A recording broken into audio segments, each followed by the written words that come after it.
Welcome everyone to this episode of Common Use Spurs TV, where we'll be looking at Tottenham's transfer business up to date. We have with me on the other side, we have Chuma, and he'll be joining us in a minute. In the meantime, come on, you Spurs.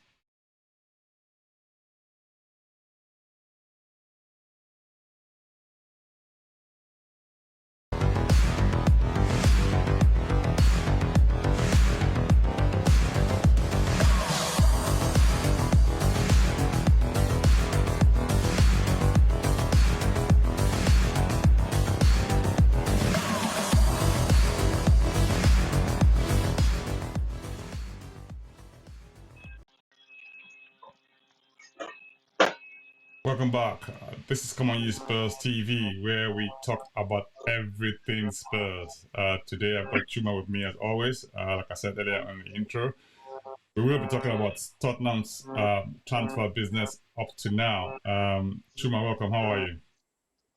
Well, as always, Soji, I'm awesomely fabulous. Looking forward to another preseason friendly. And just a huge welcome to everybody watching, everybody tuning in on Common Use Spurs Nation. If this is your first time, even if it isn't your first time, if you could do us the almighty favor and click on the like button, subscribe, leave a comment, especially what you want us to talk about on this channel, and click on the notification bell where you will be informed every time we have an episode dropping. All right, we'll jump into the episode now. Absolutely fantastic. Thank you so much, Chuma. Yeah, so we're in it now. I know we had this episode earlier on in the summer when we talked a little bit about Tottenham's transfer business, where we were at, and things have moved on a lot since then. But the nature of the transfer window is like it's always a moving, dynamic thing. So I mean, where you are today may not be where we are in a couple of days, maybe a matter of hours, right? As it is now, we're recording this around the 5th of August, right, which is a Saturday.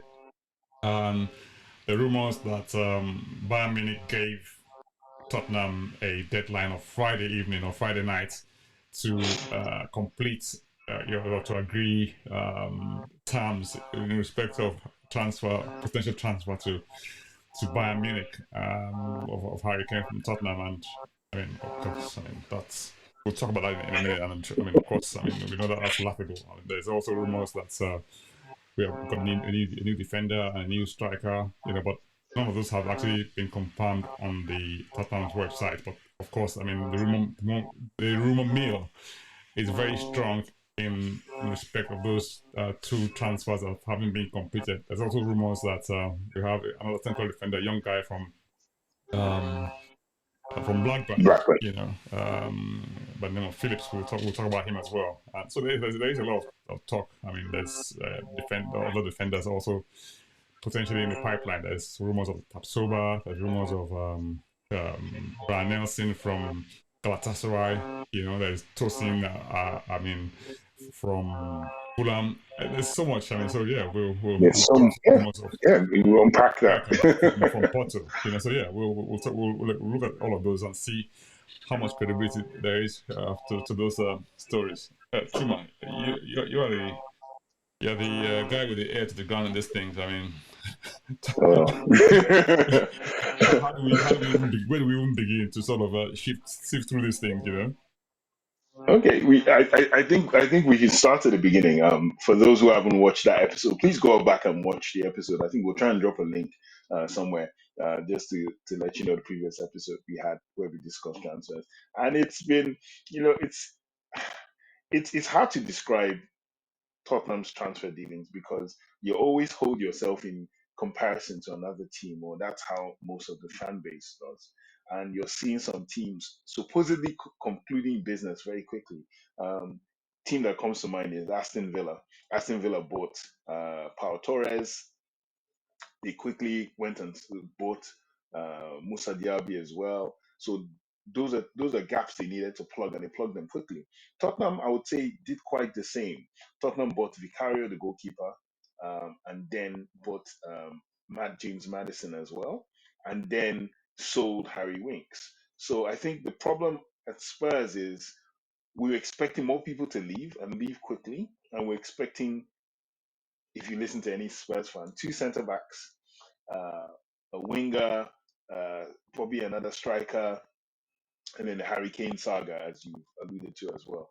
So we've gotten a winger in Mano Solomon. We have, um, I'd say, we have a reborn midfield because we had quite a few people coming back from loans, and we had no idea of knowing if Ange Postecoglou would like them or wouldn't like them. And as it's turned out, I think one or two have probably impressed him of the loan players coming back in.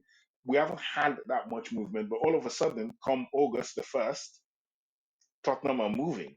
And we seem to have captured Mickey van der Ven, who is a long-time target. I think we spoke about Mickey van der Ven in one of the shows as well. This is as far back as June, July. We were already supposed to have sealed that deal. Edmond Tapsoba of Leverkusen, it's gone quite cold. The noise has died down on him as well. But Mickey van der Ven looks in the bag. If believing all reports, he's flying into London tonight or today, this morning, for his medical, and it's a here we go Fabrizio Romano special. And we are also supposedly have closed a young Argentine striker by the name of Alejo Velis from Rosario Central. He plays for the Argentine under 21s as well. And like you and I were talking off air, Rosario Central is Rosario. The city itself is kind of interesting to most of us Spurs fans and football fans, as you know.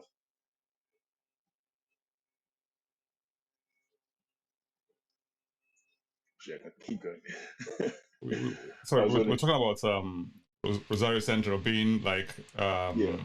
a popular city in many respects. So if you think about it, right, Messi, there, Bielsa, Bielsa, Pochettino. Mr. Pochettino, what's his name?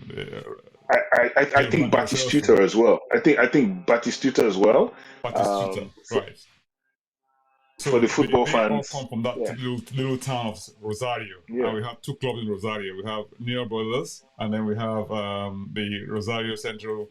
Rosario Central Warriors. What are they called? no, well, they're just Rosario Central Yeah, Football right. Club. Yeah, Rosario Central, and exactly. So yeah, um, so Pochettino and Messi come from the Newell's, Newell side, yeah, newer the side of Newell things. boys, yeah, Lo Celso comes from so it's like the Rosario, Arsenal Tottenham derby type situation in that exactly, city. So yeah, so exactly, we're exactly. getting both sides of the equation in our team this year. So that's interesting. So yeah, let's see what that looks like. So I mean, we have we've always had Argentine roots, if you like, in Tottenham, if you like. I mean, plenty Yes, of links yeah, with Argentina. We had the original Argentine link, which was the Ricardo Villa and Osvaldo Ardiles, who obviously World Cup winners came to Tottenham in 1978 with huge fanfare, exactly. won the FA Cup, and yeah. So we've always had links with them, and then down the line, we've had Pochettino, of course, and also we had what's this man's name now? That's young defender, Foy. One Foyt, Yeah, yes. Foy was there. We had what's his name? Giovanni Lo Celso, and now we have Romero. Romero also another World Cup winner. So yeah, it's been a history of links with Argentina. So that's amazing from Very good links as well. Yeah. yeah, exactly. And then so yes, we've had so I mean this young man is meant to be a real top talent, and we'll see how that goes. I mean, how do you see him chipping into the team? Is he going to be like straight into the first team, or is he going to sort of spend his time getting used to the Premier League and he comes on in cup matches, or you think he's going to play Yeah, a yeah. big role? What do you reckon? I think he'll be a substitute because the initial stories that came out were that we Spurs were going to buy him, but similar to what Man City did with Alvarez, loan him back to his club till the end of the I think they have a December ending for the first half of the Argentine season. Correct me if I'm wrong, fans out there. But I think they have like their league is split into two parts. So they wanted him for the first part, and then they'll let us have him in January. However, his advisors don't want that. They just want him to move straight ahead. and Tottenham are paying a record fee for their club for him. I think in the region of like $15 million, something like £13 million or £14 million. So they just want him to move straight away, and it seems now that that's the deal that Tottenham are doing, is he's moving straight away. And if that's the case, then he becomes the understudy to whoever is the front man will be. We can't speculate if it's Harry Kane or Richarlison yet, but he's coming to be an impact sub, which then of also, like, it's a domino effect. You now look at players like Troy Parrott, who I think is going to get sold. And then you look at Dane Scarlett, who might go on another loan now. But this time, Dane Scarlett is going on loan to a more like a front foot team, a team that plays similar to what Andrew plays. So they'll probably be looking for deals for Dane Scarlett to go on loan. And I think Troy Parrott will be sold completely. Unfortunately, like, I think it might be the end of the journey for Troy Parrott. I'm not quite sure, but it's looking that way. If you're buying a young striker, it tells you you want something more refined than what we have.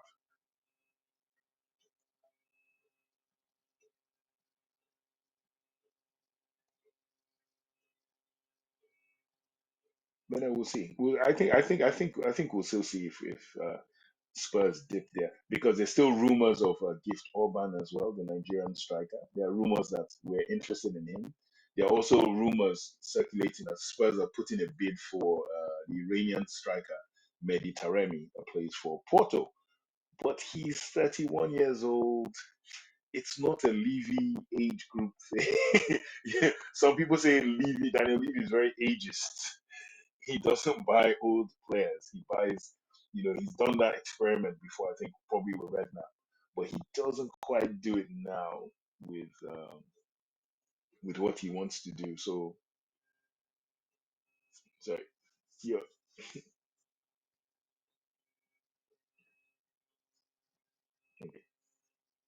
Whenever I talk business model, Spurs fans cringe. I mean, hang on, we're not talking business here, we're talking football, okay? So forget about business for a minute. Listen, the truth of the matter is that if you don't have a business model, you won't have a club, because you need a club. I mean, obviously works on finances. If the finances are not in place, I mean, it's not sustainable in the long run. So I mean, look at the leads of this world. I mean, if we're not careful, man, you might head in that direction unless we have that takeover coming very quickly. no, You know, no, so it can't happen to United. well, okay. I mean, don't let's tempt fate, but Lehman Brothers went down. They said no one's ever thought they could ever go down. You know, you know. I mean, so many big stories of big companies that folded up. What's that? So What's that book? I think it was a book and a film. Too Big to Fail, which was this is talking it about the credit crisis. Too big to fail. exactly. Yeah. So I mean, let's not even speculate on that score. But what I'm saying essentially is that, look, there's a lot of debt in football. Barcelona, who would have ever thought that Barcelona would struggle with finances, given Mm, but obviously those structures are in place because we're paying an astronomical transfer fees, and wages mm, to players, But these things mm, have got to be paid off one way or another. But even if you look at the package they put in place, like a rescue package, it's still based on what you might call future earnings that are not necessarily guaranteed, but that's another matter entirely. We can always say, oh, those things. I mean, don't let's go into that for now. But because football fans are forever craving success at any cost, they don't care, as long as it's right. going well. So, I mean, of course, boards and have to either strike a balance between that disciplined spending, keeping the fans happy, and keeping players happy. And, it's a very, very delicate balance. And those who do it very well are named as geniuses. If you don't if things don't happen for you, you come out like an idiot. But that's where Exactly. things are at the moment. So, I mean, for us, we have, I think we might have put into place from where we were, I mean, a few years back, to a team that now has the revenue base to grow stronger and bigger, down the line. And I won't be surprised if in 3, 4, 5 years time you see Spurs bidding £100 million for players, and No, it's true. yeah, that's where things are heading, and then we can sort of hopefully attract the better players, and and hopefully might even get a sugar daddy, and who buys us? You never know. Sugar daddy, or sugar nation, one of the two. Exactly. We take anyone at this moment in time in Tottenham, I think. Yeah. So across the back, there's rumors that Van Ven is in for a medical. So is the young man from Argentina. There are also talks that we're still looking at people like Capsoba, we're looking at Tosin, and also Victor Nelson. What's the truth in all those rumors? I mean, Well, I think, like I said, I was the one carrying the Victor Nelson rumor. oh, So I actually read a report today on, I mean, all those Apple News things about him being, a almost a done deal, and we'll see I what was, how that. it's supposed to have been a done deal for over a month now. So the Victor Nelson thing is interesting because I can believe Victor Nelson would be a candidate for Ange Postecoglou. I think Scandinavian, can play, can run. And then the fact that Galatasaray in Turkey are very interested in quite a few Spurs players. At first, they were interested in, I think they were interested in Emerson Royale last year. They're interested in Davison Sanchez. Um, they were interested in Tanganga as well at one point. So I think there's a deal to be done whereby we pay the difference for Victor Nelson and get the I, for me, in terms of preference, I would prefer getting Victor Nelson over. This is just my preference over Tosin Adabioyo. I would prefer that, though I would still take Tosin as well. And then there's a young man coming from Blackburn, which you also mentioned of Ashley Phillips, man mountain of an 19 year old, huge kid with huge potential as well. And his manager. The former, you probably remember him from back in the day, Danish striker by name of John Dahl Thomason. So John Dahl Thomason was he's the manager of Blackburn now, and he did quite well last season. So John Dahl Thomason has like literally gone printed saying that, oh, Ashley Phillips is probably moving to a bigger club, and things like it's just a matter of ironing out the details. So with that particular story, like you and I spoke about before, it's a case of Spurs getting wind of the fact that the young man had a buyout clause, and so Spurs offered money more than the buyout clause, but less than what Blackburn were expecting. And Blackburn raised the price on them last minute. Apparently, he'd done a medical, and then here the financial wrangling came up where they were feeling like they were shortchanged. And also, I think it's a case of like the media when they start speaking on certain stories, Shoji, as you know, they blow things out. So it started feeling like it was a bit of it was a cheeky thing. Like, oh, Spurs have just swooped and gotten one of the best under 21 defenders in the country off down, under the noses of Blackburn, and so I think Blackburn felt cheesed off. This is my opinion.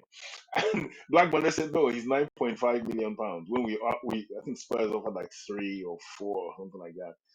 And but his clause, which kicked in supposedly yesterday, Friday, was for 2.5 or 3 million. So I think Spurs were like, okay, we're going to wait till his clause kicks in, and there is a clause apparently. So that's kicking in. So we might see Ashley Phillips um, at Spurs as well. But the Victor Nelson one, that I'm not too sure, but like you said, you saw it today. I thought that was dead, but because of the Galatasaray links to Davison Sanchez, I keep thinking Spurs will do a swap deal. Yeah, so did I. I mean, I think one of the difficulties, like I read online, is this. I mean, there's war going on in Russia and Ukraine. Dynamo, Spartak Moscow, I mean, one of those Russian teams. It seems to be the team that is running for Sanchez. Davison, yeah. Now, the difficulty for Sanchez is a lot of what I call there's rumors that say there's a lot of racism in Russia, and it's probably not the best time to go to Russia now. I mean, choose that over Turkey, which is obviously much more accommodating, and you'll probably have an easier life if you like from a political perspective. Yeah, you know, definitely, it's definitely. almost a no-brainer. I'm not even sure that we can even do business with Russia at the moment with all the sanctions going on. Who knows? I really don't know Exactly. what that is what that is looking like. So that's what's my call uncertainty from that perspective.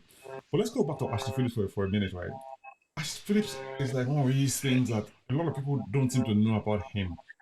But if you read the reports about him, got into the team when he was 17.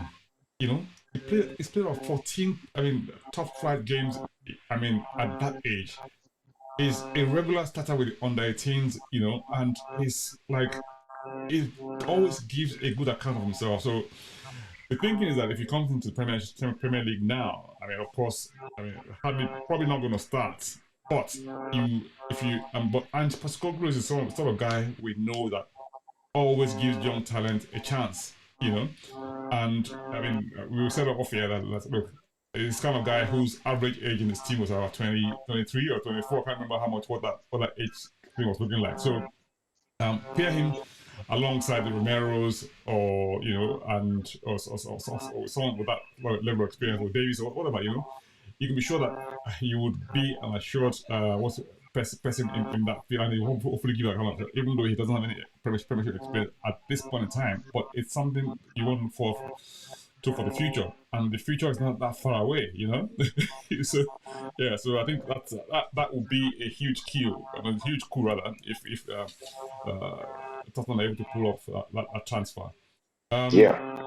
so this striker thing that is being talked about at the moment. So who? Why would you go for the Iranian guy for instance? Is he that good? One, B.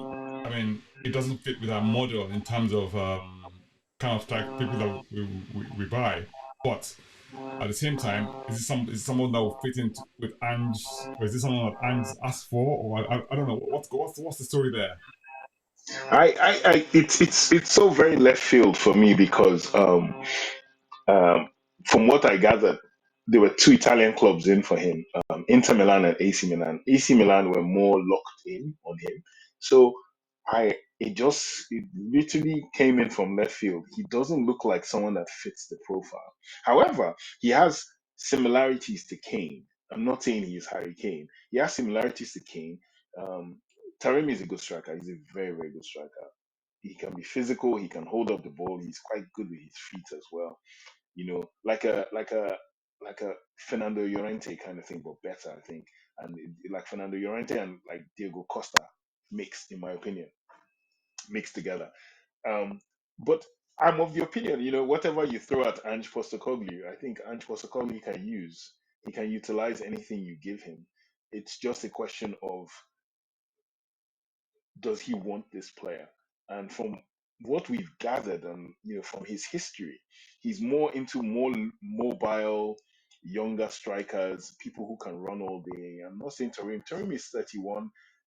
Not being ageist or anything. He's just older than the profile Spurs would go for, and probably Andrew would go for in terms of his forward players. He has quite a lot of young forward players, and I just can't, I just can't see any basis for the move.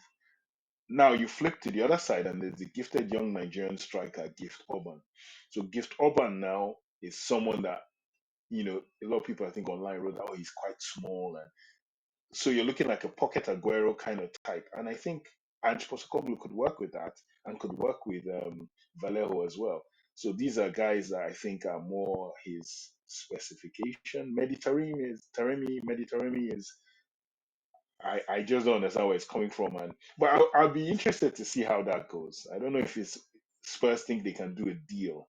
That's probably why it's going through. It's a deal as opposed to, and that's not what we want right now. We don't want deals. We want players that fit in with Ange Ball. All right, so this then leaves us to the big elephant in the room, Harry Kane. Now, you hear all sorts of rumors, stories. You really don't know what to believe in terms of what's really going on. There's this thing about Bayern being really only interested club, and they've offered money which Spurs have officially turned down, right? I'm not even sure that was ever an official statement, but that's what the rumor mill saying. There's also a story that was making the rounds last few days saying that Bayern actually gave Tottenham a deadline of Friday midnight to complete the deal. And you and I were talking off air, and we thought to ourselves, that's a little bit rude from Bayern, isn't it? Come on. We own the player, right? listen, if you want to, if we're going to sell, we'll sell, right? If you say to us, or if you make us an offer, we say it's no. That's the end of the story. Why put it? I mean, I don't get that. You know, are we some sort of tiny little club that you can just say, oh, we should be pleased to sell to Bayern? Really? How does that even? How does that even work? I mean, I'm sorry. Am I missing something? My one of my uncles who's also my mentor said something to me once where I was complaining that, oh, like, kind of like the cost of living, or it's too expensive, this thing's too expensive. He said to me, nothing is ever expensive. You just can't afford it yet, or you just can't afford it at all. There's nothing so expensive. Harry Kane, the way the narrative by Munich are spewing is, well, he's 30 years old, da da da da da, 1 year left on his contract. We've fixed the fee. We're the selling club. We told you this is how much you need to bring. And rather than say we have the money, here's the money, and we give you the player, and we thank him for his wonderful service, promise him his statue outside Tottenham Hotspur Stadium, as if he's guaranteed that anyway. You know, Instead, here you, the buying club, come to us and tell us this is what you have to offer. Take it or leave it. Then you further incense us by saying, well, we're the only ones interested. Then you further push it further by saying, we're a bigger club than you anyway. We're more successful. We're this, we're that. Things that have nothing to do with this is how much our player costs. If you wish to buy him from us, please bring this money and pay for this guy. But Bayern Munich, in their behavior in the last couple of weeks, including that very disgraceful stunt by the Bild journalist at Ange Postecoglou's press conference, where he had the Harry Kane name on a Bayern Munich jersey, that was so uncalled for. That was so low. And Bayern Munich can say, well, he's not employed by us, but he's part of the German media, and that particular form of German media, the Bild, are quite close to Bayern Munich as well. So it's just been back and forth over nothing that and then to set that deadline. When I saw that, I laughed because I just said to myself, I've Sorry, never heard that before. so sorry to talk to you, Go ahead. Chuma, but I don't remember Spurs ever saying they put a price tag on Harry Kane for starters. So that's the first point. Secondly, right, I don't even remember us saying that Harry Kane was up for sale. You guys are the media. The guy is saying, oh, he's the last year of his contract. He needs to go. He needs to win titles somewhere. He needs to have trophies to his name. Harry Kane has never ever come out at any point to say that, oh, I need to move to this one. You hear all sorts of stuff. Oh, one day he's going, the next day, oh, if he's here at the beginning of next season, he'll sign a new contract. And so what is that? So I'm like, dudes, calm down. I mean, he hasn't said he wants to go anywhere, right? Bayern Munich haven't put up enough money to say to Tottenham it's even worth us letting go of him. And I mean, as far as maybe I'm the Optimus Primus in terms of positivity, if you like. You are indeed. it's, You are indeed. it's like how does that even work? I mean, because so you guys almost like as if you literally pushing him out the door, you know, and we've had this. Okay, I guess it's a little bit of a what I call it may be called wishful thinking in some respect, right? Others may call it optimism, others may call it positivity, others may call it thinking the best and we expect the best. Now, for me, I mean, you said it off here as well. With Ange Postecoglou's system, you know, his drive for success, the fact that okay, fine, maybe new to the Premier League, but the fact of the matter is that this is a guy who's been successful everywhere he's gone to. I mean, of course, I mean that may not necessarily be a recipe for success at Tottenham because we've heard this. Exactly. So maybe We've had our fair share of successful managers as so maybe I don't want to push that agenda too much. however, well. however, I think he's someone who's coming with a lot of humility. One, a lot of positive vibes in terms of the way he wants the club to play. And I think he's the first manager since Mourinho, since Pochettino, who is actually looking like he's likely to play in the way that Tottenham are used to playing, right? And if we go by all this, what I call negative narrative that's coming up as thought, oh, it's new, he's not had commercial experience, he's gonna, I mean, Tottenham are gonna get relegated and all that sort of thing, and and it'll be gone by Christmas, and all the other sort of stuff, negative stuff you're hearing in the what I call the mainstream press or people who are what you might call generally negative about Tottenham anyway, right? But I think all of that is neither here nor there. I mean, I'm of the opinion that look, here's a guy who I think will get the best out of Tottenham players. What we've seen so far tells you that's going to be the case. And we want what we've set up here is that look, imagine Kane leaving and Spurs winning the title the season he leaves. How would he feel? He will feel absolutely horrible. And he thinks, okay, fine. He may have had a conversation with Ange Postecoglou. I don't know what the conversation says. He may have liked what he heard from Ange, and he think we can do something this season. And let's put the hand to the contract and see what happens. I don't know. It might put a sort of release clause there, say, look, if we don't win anything by the end of this season, you can go. Of course, Tottenham get paid some money. You get paid, whatever it is that you want to get paid, maybe like some sort of, sign off fee, whatever you want to call it. I don't know what the deals are going to look like from my perspective. But the numbers is being offered. I'm not even sure Bayern Munich can actually match what those numbers, because I mean, if you think about it, we as a club in monetary terms today are probably worth more than Bayern Munich. I don't know. No, yeah, no, we are, So I I think we mean, probably are. yeah. So I mean, Probably are. that's my perspective. I don't know what you think about No, I agree. I agree with your perspective. In fact, my whole thing is like with Harry Kane. I look at it and I think to myself that he has nothing to lose really. If he stays at Tottenham for a year and winds down his contract, and Tottenham do something, he could say, "I'm going to renew my contract." At the same time, I look at it this way: like the fans are divided. in This has really fractured a fan base in terms of opinions on Harry Kane. Some people are of the opinion that let him see out the contract. Some other people are like, how can you let your greatest ever player? That's what they call him, the greatest ever player. All due respect, it's Glenn Hoddle to me, but I'm just old school like that. But Harry Kane is the best Tottenham player in the modern era. I'll put it modern era, like, or this century. Let's go with this century.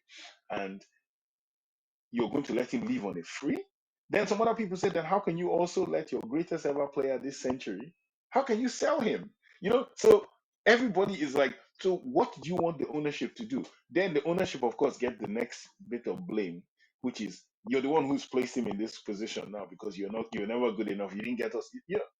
It's just a huge thing. And that's why I give a lot of credit to Ange Postecoglou. A lot of people think I'm like a huge Ange Postecoglou, fanatic or something. But the emotional intelligence of the man, that every time he's been asked a question, he's always answered the question very well. He's very evenly balanced. That the guy is my player. As far as he's my player, he's involved. He's doing things. Harry Kane, to his credit, even though he hasn't come out like Son Heung-min to like completely distance himself away from it, he's trained very well.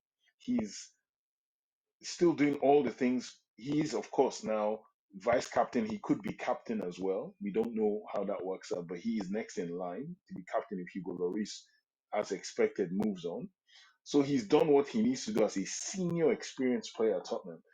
And you know, for me, if he stays, I'm of the Ange.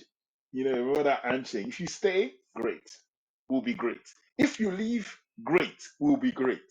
You know, at the moment I'm happy that we've gotten a coach, a style of football and stuff, and everyone's screaming, oh, but if the one thing I think you and I spoke about, I think once is everybody in the press keeps going, well, if it wasn't for Kane's 31 goals last season, Spurs would have been in the relegation places. But hold on, without Erling Haaland's 36 goals for Man City, they would have been in the top four and not won the league. that. If you go to every club and pull out their best player, best two players, they'll all be in problems. if they're not there. So I don't see the point. People keep saying, "Oh, Spurs would have been relegated."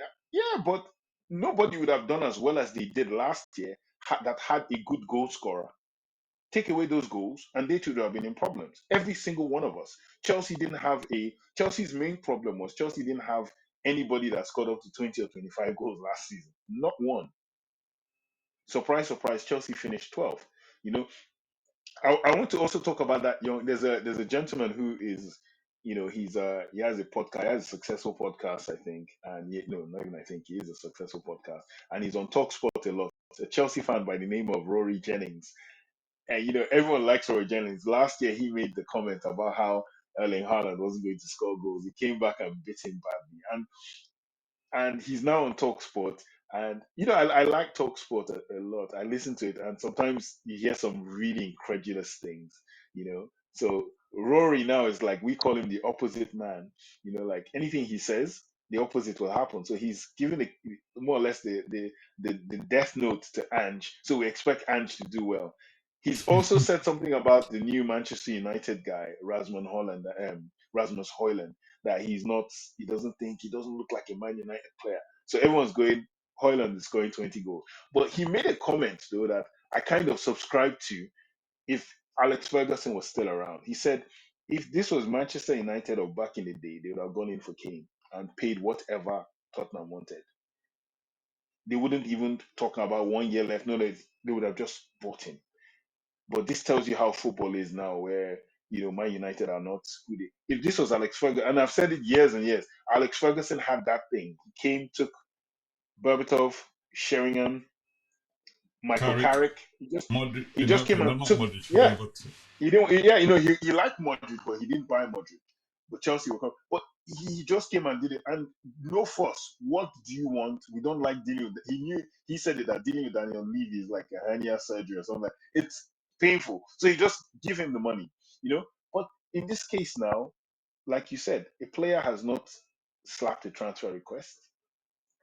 The club say they are not selling, but then intimate meetings they said, okay, should we think about selling? Bring X amount. That was what the meeting, in my opinion, that's what the meeting was. Should we consider, we don't want to sell Harry Kane. We think we can still convince this guy to sign a new contract. But in the event of you trying to tempt us to sell him, here's what we want.